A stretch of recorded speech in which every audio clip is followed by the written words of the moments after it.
जंगल राज वाला बिहार, भ्रष्टाचार वाला बिहार, चुनावी हिंसा वाला बिहार, बूथ कैप्चरिंग वाला बिहार, अराजकता वाला बिहार, मारपीट और गुंडागर्दी वाला बिहार अगर उस छवि से थोड़ा बेहतर हो पाया है पिछले 1.5-2 दशक में, अब उसके लिए नई छलांग की आवश्यकता है। उसको एक ऐसे शिल्पकार की जरूरत है जो नालंदा वाला गौरव बिहार का और जितने भी महापुरुष बिहार की धरती से हुए उस वाले गौरव को लौटा सके। आज हम बंगाल की बात कर रहे हैं कि वहां ऐसा रक्त चरित्र है। एक जमाने में हम जानते थे कि बीमारू राजू का अगवा प्रतिनिधि कोई माना जाता था, बिहार था। अगर बिहार में प्रतिभा पलायन का मुद्दा उठ रहा है तो चुनावी जुमला नहीं बनना चाहिए, वो एक कड़वी सच्चाई है। हाँ। कोई भी अपनी धरती, अपना देश, अपना गांव नहीं छोड़ना चाहता जब तक कि उसके पास मजबूरी ना हो बड़ी, और फिर उसको यहाँ से हर त्योहार पर, छठ पर ट्रेनें भर भर के वापस अपने गांव भी जो जाना पड़ता है, उस पीड़ा को वही समझ सकता है जो उससे गुजरता है। और इस पीड़ा से बाहर निकालने वाला नेतृत्व वहाँ चाहिए। नीतीश कुमार अपनी अंतिम पारी लगभग खेल चुके हैं और जिस तरह की स्थितियाँ उस पर हम बात कर चुके हैं। अचानक से जब अश्विनी चौबे कह देते हैं कि उनको डिप्टी प्राइम मिनिस्टर भी बनाया जा सकता है, तो वो एक, मुझे लगता है केवल इस तरह का जुमला है जिस पर राजनीतिक बात हो सकती है। हाँ। यथार्थवादी बातें उसमें नहीं है। बिहार की सच्चाई ये है कि इस वक्त भाजपा और जेडीयू का जो गठबंधन है उसका कोई तोड़, कोई विकल्प, कोई काट विपक्ष के पास नहीं है। अब वो 20 साल पुराना हो या 22 साल पुराना हो या 25 साल पुराना हो, जंगल राज की याद इसलिए डराने के लिए कि वो याद करो, नहीं तो ये आ जाएंगे। हाँ। वो याद, क्योंकि उन्होंने ऐसा कुछ किया भी नहीं है कि उस याद को खत्म किया जा सके। हाँ। अपने कार्यकलाप से। अभी मध्य प्रदेश के जब चुनाव हो रहे थे तो दिग्विजय सिंह का बंटाधार वाला और पूरा जो भ्रष्टाचार वाला युग था वो क्यों याद दिलाया गया, जबकि 3 कार्यकाल तो शिवराज सिंह चौहान के खुद के हो चुके हैं। हाँ। तो ऐसा होता है।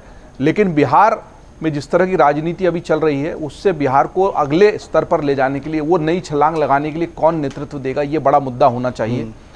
चुनाव लड़वाना और खुद चुनाव लड़ना, इसमें क्या अंतर होता है, ये प्रशांत किशोर की राजनीति से हमको समझ में आता है। किसी के रणनीतिकार बनकर उसको चुनाव लड़वाना और उसको जितवाना एक अलग मसला होता है। कोई कोचिंग बहुत अच्छी कर सकता है, लेकिन सचमुच जाकर विकेट पर खेलना और सेंचुरी बनाना अलग बात है। खुद शायद आचरेकर जी जाकर नहीं बनाए, लेकिन तेंदुलकर को सिखाकर वो सेंचुरी लगवा सकते हैं।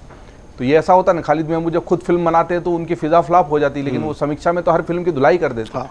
तो ये अंतर जो होता है वो दिखाई देता है। प्रशांत किशोर उसमें कितना सक्सेसफुल होंगे, कितना सफल होंगे पता नहीं, लेकिन अभी विपक्ष के पास कोई काट नहीं है। और ये बात बिल्कुल ठीक है अवधेश जी की कि चंद रैलियां निकालकर और कुछ नारे देकर कि पलायन रोको, बिहार बचाओ वाले से केवल पार्टी खड़ी होने वाली नहीं है। और अगर जो विनोद जी कह रहे थे शुरुआत में वो सच्चाई है तो देर आए दुरुस्त वाली स्थिति है कांग्रेस की, लेकिन उसके लिए जो रास्ता तय करना है, अगर उसका रोड मैप भी आपके पास नहीं है तो फिर आप मंजिल तक कभी नहीं पहुंचेंगे।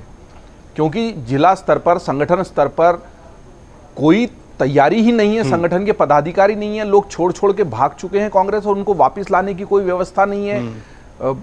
सबसे पहले हम चलें एनएसयूआई जो छात्र संगठन है उसकी क्या स्थिति है, युवक कांग्रेस जो युवाओं को जोड़ने का काम करती रही उसकी क्या स्थिति है, आरएसएस के पैरेलल वैकल्प के रूप में सेवा दल खड़ा किया गया था, उस सेवा दल की क्या स्थिति है। खुद कांग्रेस में ही जिला और शहर के स्तर पर कई पदाधिकारी बहुत समय से लंबित हैं और कई चुनाव हारने के बाद भी वो हटाए नहीं गए हैं। तो इस जमीनी स्तर पर आप काम नहीं करेंगे तो केवल ट्वीट करेंगे और संसद में भाषण देंगे और चंद लोगों को लेके सड़क यात्रा निकाल लेंगे। सड़क यात्रा एक वो हो सकता है तरीका, लेकिन सड़क यात्रा मात्र से संगठन कभी खड़े नहीं होते। संगठन तो जमीनी कार्य करके खड़े होते हैं। और अगर आपको वार्ड स्तर पर, बूथ स्तर पर कार्यकर्ता नहीं है टेबल लगाने वाले और आपका झंडा उठाने वाले और आपका नाम लेने वाले, केवल टिकट मांगने वाले आपके पास हैं, तो अगर आपको अब जाके समझ में आ रहा है कि हम पिछलग्गू नहीं बनेंगे, पुछल्ले नहीं बनेंगे, मजबूती से चुनाव लड़ेंगे, तो वो ऐसे हवा में कह देने से तो नहीं होने वाला, क्योंकि आपने खुद अपनी स्थिति वो कर ली है। जो पार्टियां आपके वोट बैंक को खाकर उतनी बड़ी बनी है वो अब अपनी जमीन आपको क्यों देने लगी भला? वो तो उसी हिस्से को काट कर अब इतनी बड़ी हुई है ना, अब उनसे वापस जब आप अपना हिस्सा मांगने जाओगे तो थोड़े थाली में परोस के दे देंगे आपको। उसके लिए लंबे संघर्ष, रणनीति और पार्टी को चलाने की जो संगठनात्मक शक्ति होती है उसकी आवश्यकता है, केवल पैसे भर की आवश्यकता उसमें नहीं होती है। वो संगठन शक्ति अगर नहीं है तो कांग्रेस नहीं खड़ी हो पाएगी। हम उम्मीद ही कर सकते हैं कि जो विचार आया है वो सच में आया। और मैं पूर्णिमा जी की भी इस बात से बिल्कुल सहमत हूं कि इस लोकतंत्र को जिंदा रखने के लिए, इस लोकतंत्र को चलाए रखने के लिए एक मजबूत विपक्ष की बहुत ही ज्यादा आवश्यकता है, खास तौर पे वर्तमान समय में। हाँ। जब हमको लगता है कि एक ही तरह की आवाजें सुनाई देती, तो एक ही तरह का रंग और एक ही तरह की आवाजें इस देश ने न कभी मंजूर की है न करेगा।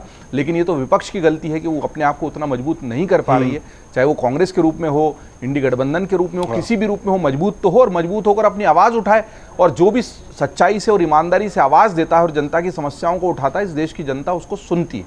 अगर आप ये वीडियो YouTube पर देख रहे हैं तो हमारे चैनल को सब्सक्राइब कर बेल आइकन दबाएं और Facebook पर देख रहे हैं तो हमारे पेज को लाइक करें।